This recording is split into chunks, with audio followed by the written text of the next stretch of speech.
Hi there, everyone. This is Darkside2K7. Hope you're having a fantastic evening and whatnot. Well, I know this video is gonna get age restricted like a motherfucker, but this is kind of important. So, remember how Hollywood likes to pander to China and bend to their will so they can get that good old Chinese dollar bills, y'all? Well, that might change because China now put out some rules that is considered very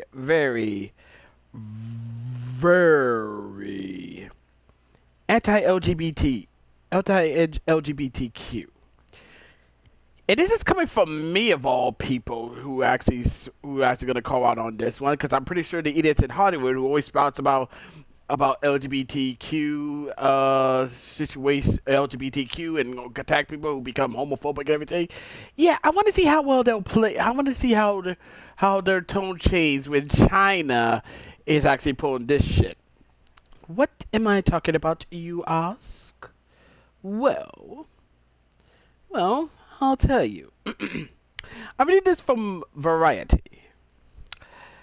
China wants sissy idols and effeminate men scrubbed for the entertainment industry. The Chinese government crackdown on the tech and entertainment sectors has now turned to sissy idols, effeminate men, and all things overly entertaining. The measure was sketched out in an 8-point plan on Thursday by the National Radio and Television Administration. It called for further regulation of arts and entertainment shows and related personnel. Announcing those measures, the Communist Party of China Propaganda's department accused some of the entertainment industry of bad influence on the youth, on the young, and severely polluting the social atmosphere. One of the eight sexes of one boycotting being overly entertaining explained a need to put more emphasis on traditional Chinese culture, revolution culture, and socialist culture.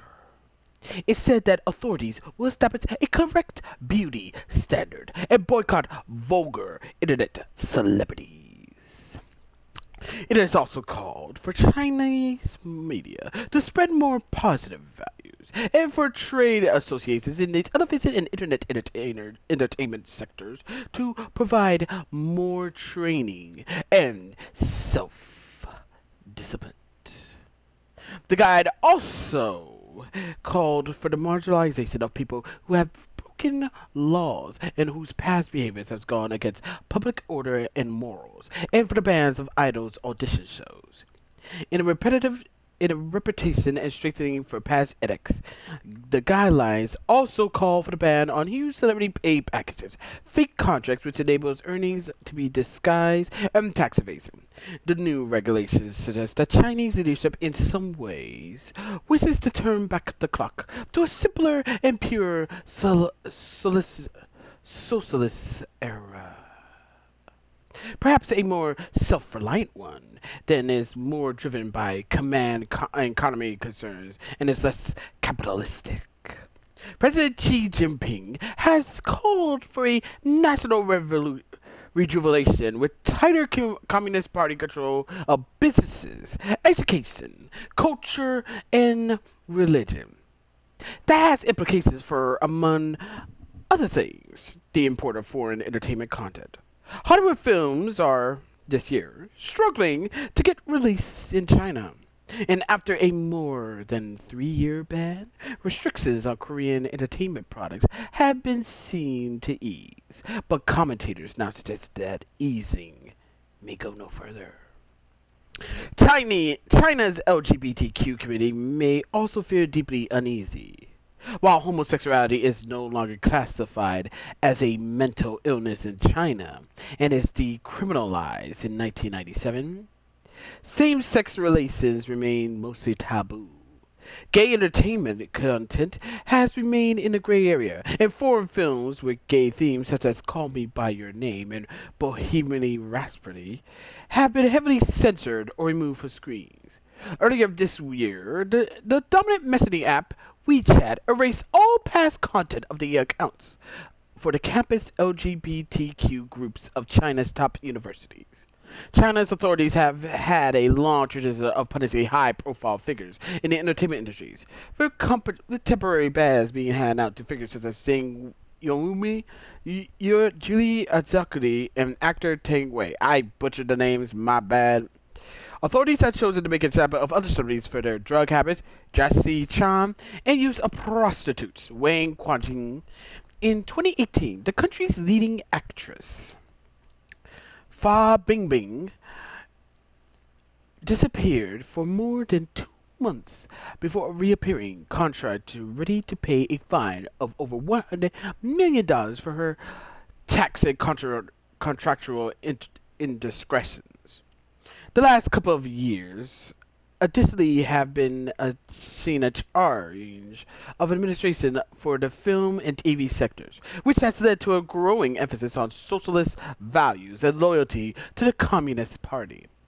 This has caused the production slates of private sector studios to be increasingly taken over by patriotic content. Since late 2020, there has been a regulatory squeeze on Chinese tech companies.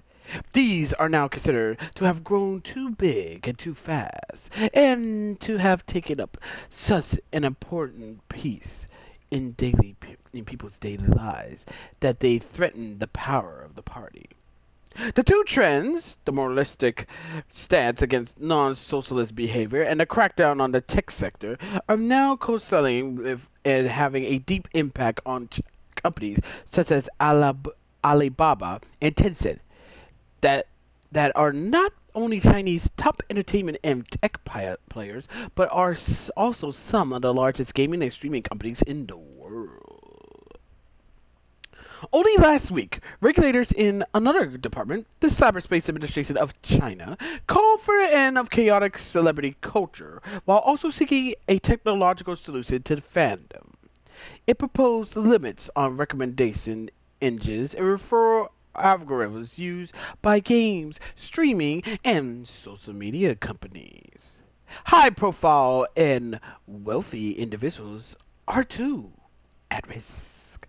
In recent days, top actor and billionaire investor Vicky Zhao Wei was scrubbed from the Chinese internet without explanation.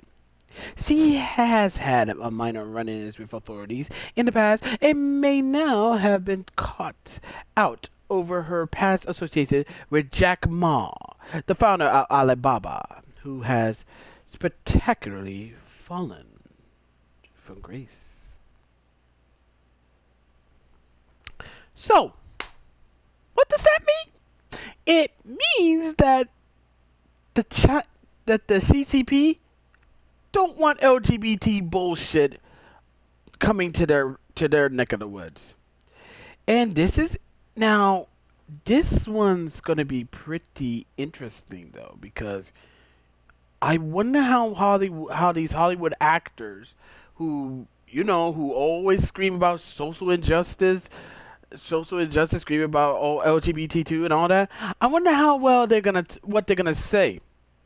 I mean,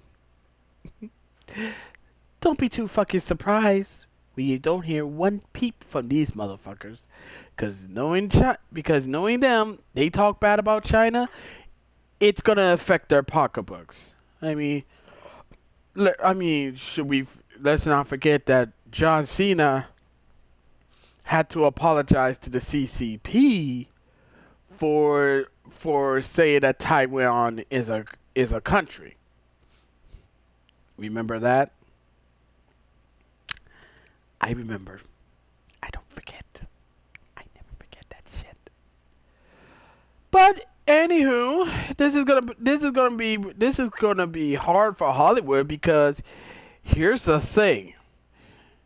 If they bow to China, and we seen that they did when they censor scenes or alter shit just to appease the Chinese government. If they go down this fucking route, you know for a fact that they're gonna be facing a lot of hell for the LGBTQ people. So it's like, think about it. Here's the situation: if they don't bow for Hollywood and the actors and the entertainers who work in the place, they're faced with a lose-lose situation. if they don't if they don't bow to China, to the CCP demands, then they will lose out a shit ton of money. But if they do bow to China, then they will be catching hell from the LGBTQ community and to be labeled as homophobic sons of bitches. So either way, they can't win. So either way, no matter which side they pick, it ends up in a loss. They can't win. But then again, they brought this shit to themselves. They did. They did. And honestly, I think it's about how. Like I said, I really can't wait to see how this one's gonna play out. To be perfectly honest, I'll be a fool. I mean, it'd be a crime if I didn't. Oh God, I love it how Hollywood have got this shit on them. But you know, so I would like to know what your 2 cents on the whole situation, and I want to know what you think. So feel free to leave a comment. So as always, feel free to leave a comment, like this video, subscribe to this channel, click the notification bell so you don't miss another update, share with your friends, share with your neighbors, share with your significant others, and that's about it. I will be back next time in a nice video. Or not, I might play something for Sundays, you know, just to do something, and I might do a stream for Labor Day Monday. So you know. Until next time, this is Darkside2K7, aka Sonic Sky, signing off. Thank you for watching, for taking the time out of your busy evening to watch this. It really means a lot, and I want to thank all my subscribers who's been with me and watching my content and leaving comments. It's really means a lot. And like I said, I'm still open for any for any requests on some stories or gameplay that I might do. So, you know, there's that too.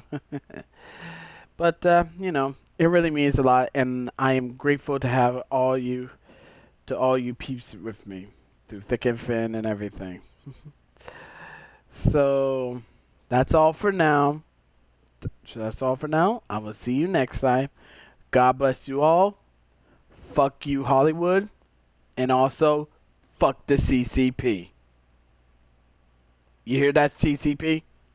Fuck you.